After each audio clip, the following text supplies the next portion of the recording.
In the ancient land of Persia, in a small village near the great city, there lived two brothers. Cassim was rich, a wealthy merchant with shops in the bazaar, fine clothes, and servants to wait on him. But Ali Baba was poor. He was a simple woodcutter, cutting firewood in the forest and carrying it to market on his old donkey. While his brother lived in luxury, Ali Baba struggled to feed his family. Yet both brothers had married, and both lived in the same village, though they rarely spoke. One day, while cutting wood in the mountains, Ali Baba heard the thunder of horses' hooves. He climbed a tree and hid among the branches. 40 thieves on horseback approached. They dismounted at a massive rock face, and their leader called out, "Open, Sesame!" The rock swung open, revealing a cave filled with treasure, gold coins, jewels, silk robes, precious weapons. The thieves entered, then emerged heavily laden. As they left, the captain cried,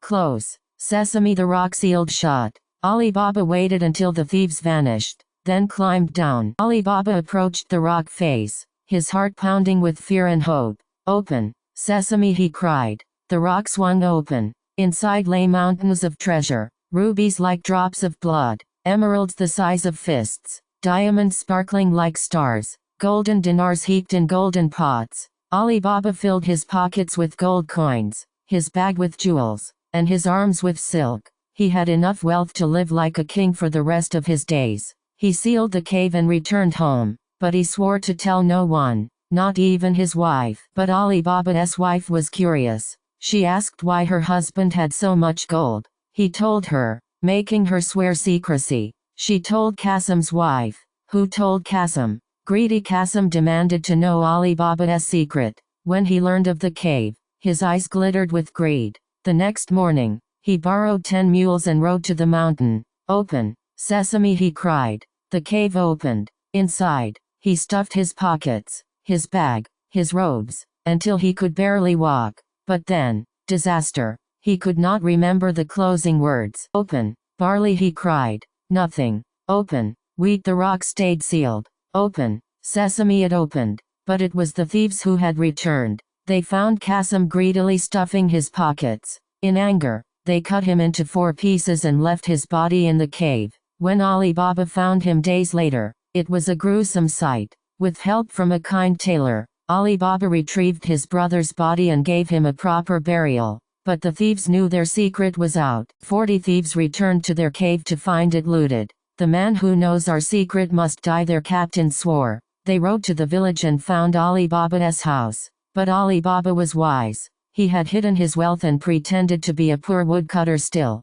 The thieves watched for days, plotting. Finally, they devised a plan. They would hide in large oil jars, pretend to be merchants, and infiltrate the house. Ali Baba, believing they were travelers, welcomed them to stay in his courtyard. But Ali Baba had a slave named Morgana, a woman of remarkable intelligence and courage. She was clever, brave, and loyal. That night, she went to fetch oil from one of the jars. She heard a voice whisper from within, "Is it time?" Morgana knew then. The jars were filled with thieves. She ran to the kitchen and told Ali Baba. Together, they devised a plan. Morgana would pour boiling oil into every jar, killing the thieves one by one. Morgana carried a heavy pot of boiling oil to the first jar. She lifted the lid and poured. A terrible scream erupted, then silence. One by one, she poured the boiling oil into all 40 jars. 40 times she heard the terrible screams. 40 times she watched the life drain from the thieves. By morning, every single thief was dead. Ali Baba wept with joy and relief.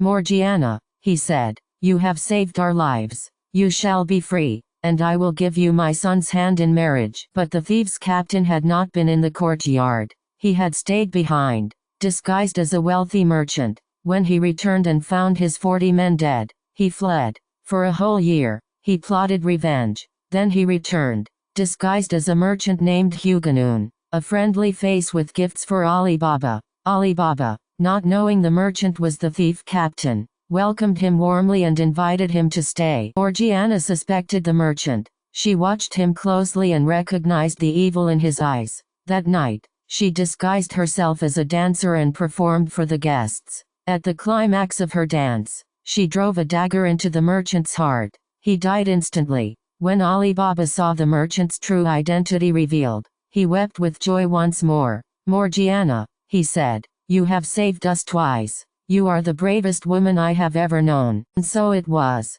Ali Baba married Morgiana to his son, and they lived in the great house filled with treasure. The young wife was wise and kind, and they had many children who grew up in wealth and happiness. And Ali Baba? He never cut wood again. He lived like a king for the rest of his days, thanks to the magic words, "Open, Sesame." And the treasure in the cave? It lasted for generations, because the greatest treasure of all was not gold, but courage, loyalty, and cleverness.